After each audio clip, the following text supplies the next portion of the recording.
Salut tout le monde, j'espère que vous allez bien les amis, on se retrouve pour une nouvelle vidéo spéciale Mercato. On va démarrer avec le jeune prodige monégasque Magnès Akliouche qui pourrait faire ses valises dès cet été, peut-être pour rejoindre la Première Ligue, même si le joueur lui aimerait rejoindre le Paris Saint-Germain.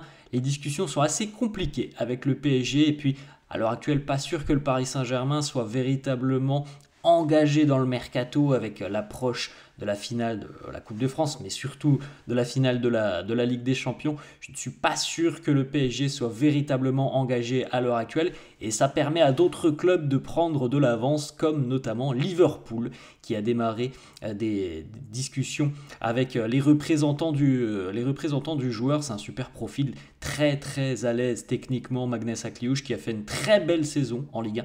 Plutôt profil ailier droit, même s'il est capable aussi de jouer un petit peu plus dans l'axe. C'est pas un numéro 9, hein, mais plutôt numéro 10 s'il joue dans l'axe, même s'il est plutôt ailier droit.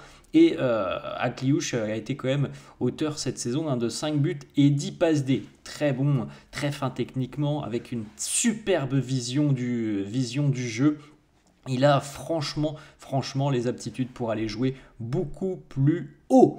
Ensuite, on va les amis du côté du Real Madrid. C'est un petit peu la bombe qui est sortie en ce mercredi. C'est Marca même qui a consacré sa une à cette information. Le Real voudrait recruter l'ailier de l'Athletic Bilbao, Nico Williams, qui, si vous vous en souvenez, était suivi par le Barça l'année dernière et les Catalans auraient bien aimé le signer l'année passée et puis ça ne s'était pas fait. Eh bien, le Real serait très très chaud à l'idée de signer Nico Williams. La clause libératoire, elle est de 58 millions d'euros. Ce qui est un peu plus surprenant, les amis, c'est quand même que le domaine offensif du Real est quand même très fourni.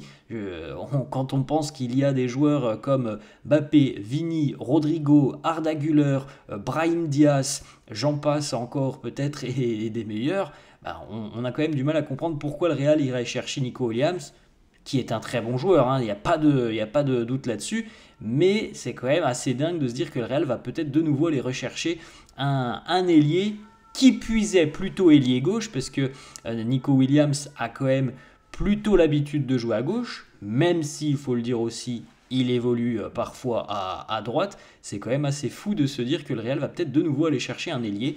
Alors peut-être que si le Real va chercher Nico Williams, c'est que du côté du Real, on sait aussi que Rodrigo a des envies de départ. Mais bon, tout ça, les amis, ce ne sont que des suppositions parce que pour le moment, Rodrigo n'a absolument rien annoncé en ce qui concerne son avenir. Mais en tout cas, Marca annonce fermement que le Real suit la situation de Nico Williams. Et c'est pas très cher au final, hein, 58 millions d'euros. Quand on sait ce qui se passe parfois sur le mercato, c'est pas une somme non plus délirante. On poursuit les amis et justement on va s'intéresser à Rodrigo. Alors il y a eu une fin de saison un peu complexe avec le Real. Déjà parce qu'il y a eu des pépins physiques pour Rodrigo. Et puis aussi parce que Arda Güler a fait une très belle fin de saison et au final, Rodrigo, il a fait un petit peu banquette et évidemment beaucoup de rumeurs ont circulé sur des velléités de départ de Rodrigo. Alors on le savait déjà depuis l'été dernier, les amis, quand Mbappé est arrivé, on avait tous compris que on allait faire un bilan un an après, et un an après on y est les amis. Et s'il y en a bien un qui doit partir entre Vini et Mbappé, enfin qui peut partir, les amis, entre Vini, Mbappé et Rodrigo, c'est Rodrigo. Mais ça, tout le monde le savait déjà depuis un an. Et il y a beaucoup de rumeurs quand même depuis quelques jours maintenant. Alors, il faut aussi quand même prendre en compte le fait que Xabi Alonso va arriver et que Xabi Alonso va évidemment échanger avec Rodrigo et lui demander peut-être de continuer parce qu'il compte sur lui ou lui dire peut-être moi je serai toi, je chercherai une porte de sortie parce que je ne compte pas sur toi cette année.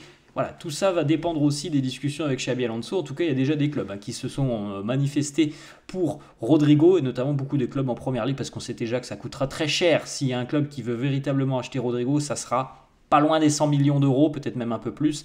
On sait qu'Arsenal est sur le dossier. On sait aussi dorénavant que Chelsea est intéressé. C'est Gol Brésil qui l'annonce, et même les Blues auraient déjà discuté avec l'entourage du joueur. Donc on a quand même des informations plutôt concrète en ce qui concerne Rodrigo qui pourrait donc quitter le Real cet été. On va les amis du côté de Liverpool en Première Ligue. Bon, lui a très peu joué cette saison, hein. Il était arrivé il y a un an et au final ça a été très compliqué pour lui de s'imposer dans ce 11 du côté des Reds avec Arne Slot, et puis surtout au vu de la concurrence féroce dans l'effectif des Reds de Liverpool. Très très difficile pour Federico Chiesa d'obtenir du temps de jeu et on imagine déjà qu'il va quitter Liverpool cet été. Il aurait été offert au Napoli sur les précédentes semaines et on va attendre la fin définitive du championnat de Première Ligue qui aura lieu ce week-end, mais il y a quand même de grandes chances que Chiesa retourne en Italie. À Naples ou ailleurs, mais il y a de grandes chances que Chiesa retourne en Italie. L'adaptation en Première Ligue et d'autant plus dans une équipe comme Liverpool qui a tourné quasiment toute la saison a été très complexe pour Chiesa. On va rester les amis en Première Ligue. Manchester United qui va maintenant accélérer pour signer le buteur qui est le plus en vogue et le plus en vue déjà depuis plus d'1 an maintenant et qui a encore fait une saison exceptionnelle. Le Suédois Victor Gyökeres qui marque but sur but avec le Sporting qui est tout simplement peut-être le meilleur numéro 9 depuis 1 an et demi, 2 ans maintenant, depuis son arrivée au Sporting. Il attire évidemment la convoitise de tout le monde et United veut le signer. On sait aussi que l'entraîneur de Manchester United, Ruben Amorim, est l'ancien entraîneur de Victor Gyökeres, donc ça joue aussi énormément. Et on a vu le Sporting être sacré champion du Portugal, donc je pense que Victor Gyökeres va bien quitter le Sporting cet été. Voilà, là, il a fait 2 ans exceptionnels et il a une valeur assez colossale, donc à mon avis c'est pour cet été, le départ de Gyökeres. Beaucoup de clubs de PL intéressés et United a été le premier, comme l'annonce Loïc Tonzi, à discuter concrètement et à avancer concrètement sur ce dossier. On avait parlé de Mateusz Cunha à Manchester United, ce sont 2 dossiers complètement indépendants. Il peut y avoir une arrivée de Cunha et une arrivée de Gyökeres. C'est pas l'un ou l'autre, ça peut être les deux. Ensuite les amis, on va du côté de West Ham en Première Ligue où les Hammers s'intéressent aux défenseurs de l'Inter Milan qui jouera la finale de la Ligue des Champions d'ailleurs. Jan Bissek, l'Inter est vendeur en cas d'offre satisfaisante. Très très solide, hein. Jan Bissek, hein, c'est pas forcément un profil que l'on connaît énormément parce que ça fait 2 ans qu'il est à l'Inter. Il commence évidemment maintenant à être beaucoup plus connu. Il était arrivé en provenance du Danemark. Jan Bissek, on n'imaginait certainement pas qu'il allait avoir un impact comme celui qu'il a eu sur l'arrière-garde interiste. C'est un vrai rock en défense, hein, Jan Bissek, très très très costaud. Et West Ham serait intéressé, bon, sans manquer de respect aux Hammers. Je ne sais pas si Jan Bissek a envie d'aller jouer du côté de West Ham. Alors sur le volet financier, évidemment qu'il y trouvera son compte parce que les salaires sont évidemment beaucoup plus intéressant en Première Ligue que même chez l'Inter qui est l'une des grosses écuries d'Italie. Mais bon, aller jouer du côté de West Ham, franchement les amis, c'est pas hyper glamour. West Ham c'est une équipe qui parfois fait une bonne saison et qui va aller titiller les places pour l'Europa League et parfois fait une saison compliquée comme ce fut le cas cette année et qui bon va arracher son maintien parce qu'il y a quand même de la qualité dans cette équipe mais qui au final est une équipe de seconde zone en Première Ligue. Donc hormis le salaire, franchement le projet sportif de West Ham, moi personnellement ça ne m'intéresserait pas, hormis le salaire. On poursuit les amis avec Chelsea qui est arrivé sur le dossier du jeune défenseur de l'Ajax Amsterdam, Jorel Hato. Lui aussi, c'est un solide gaillard en défense qui en plus de ça a des habilités en ce qui concerne les relances. C'est quelqu'un qui est très doué avec ses pieds, Jorel Hato, qui est très à l'aise au niveau des relances. Très rapide, il est assez grand, c'est un défenseur très complet. Jorel Hato qui évolue du côté de l'Ajax, qui est international hollandais, il a 19 ans, hein, Jorel Hato, et Chelsea, encore une fois, avec sa politique de recrutement de jeunes stars émergentes de quasiment tous les continents, et bien Chelsea est évidemment sur le dossier qui mène au défenseur Jorel Hato. On va les amis du côté de Liverpool, c'est l'information de Fabrizio Romano, beaucoup d'actualités autour de Liverpool, hein. Et Florian Wirtz rêve d'une position de numéro 10 du côté des Reds, et les Reds de Liverpool rêvent de Florian Wirtz. C'est ce que l'on nous annonce.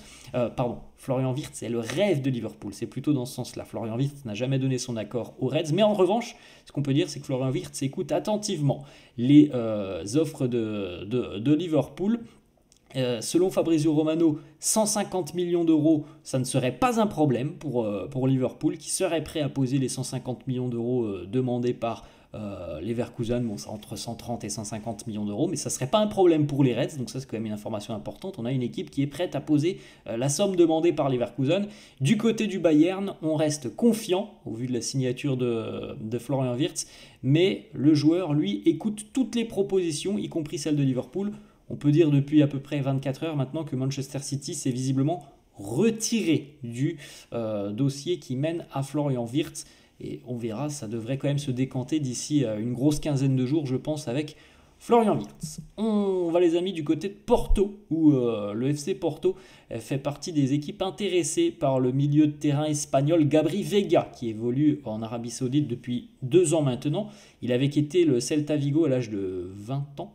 Et donc maintenant il a 22 ans. Il évolue à Al Ahly en Arabie Saoudite. C'est un super joueur, très très bon techniquement. Déjà quand il était au Celta, il faisait de très très belles saisons.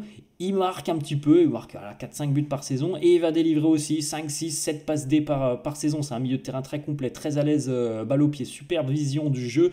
Et il pourrait faire son retour en Europe. Gabri Veiga, il a vécu encore une fois 2 très belles saisons. Il s'est bien acclimaté du côté de l'Arabie Saoudite. Et il a été hyper décisif là-bas. Mais il y a grande chance quand même qu'il retourne en Europe cet été. Et ça pourrait se faire du côté de Porto. Mais je pense quand même, les amis, qu'il y aura d'autres clubs intéressés. Pourquoi pas notamment du côté de la Première Ligue.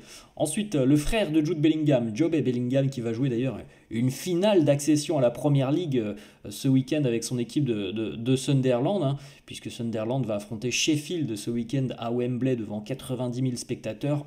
L'enjeu, c'est une place en Première Ligue.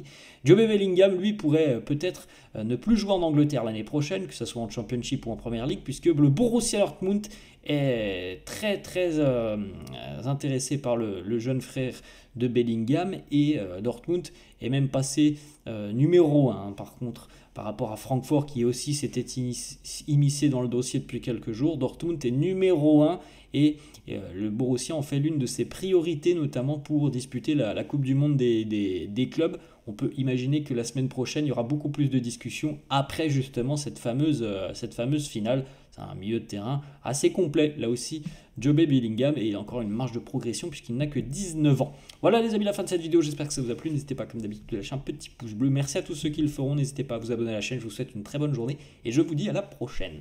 Ciao.